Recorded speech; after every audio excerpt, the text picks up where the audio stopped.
And then talking on staging, which is another thing about vacant houses. Often, staging with your own furniture, pretty much completely free, right? But oftentimes, professional staging can help, a house sell for more. I think what I have on here is that 75% of sellers saw a 5 to 15% ROI, return on investment, above ask or over their ask when it comes to staging. And that was the Real Estate Staging Association. That's a number that they put through. And, staging can have a huge benefit on a house, especially if it's vacant. But if you have your own furniture and it looks good, sometimes you can just get away with it. Mm-hmm.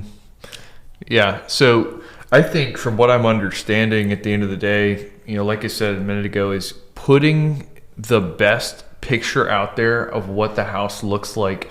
So it's just like going on a date or a first impression for a job interview. You're showing what this house could look like if you lived in it. Very true. And it was here's my best foot forward so you can see where your things would go, how it looks if you made your bed and you have this nice furniture in there. Very true. Yeah, I think that's really good, man. And then another thing that I think we want to touch on when prepping is just understanding the selling process. Let's say this is the first home that you've ever sold. Let's say this was your first home you ever bought, and now you're going to sell it to move into a new home, whether it's because any of the reasons we talked about previously, maybe you're moving to a new area, whatever it is. Understanding that selling process, selling is so different from buying. Even though you think, it's a real estate transaction, it's the exact same thing. I'm just going to call up the realtor, they'll have it done.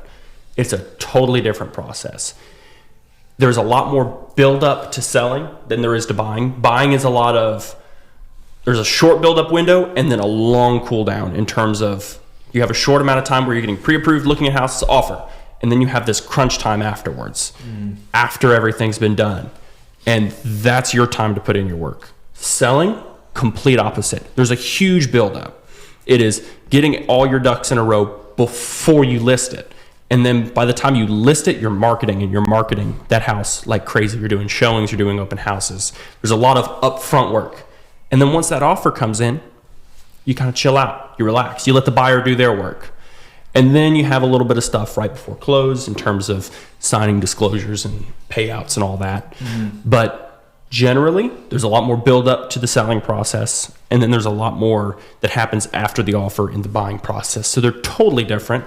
And, my advice would always just be to consult with your realtor, consult with your financial advisor, your accountant, whoever you use. Get advice.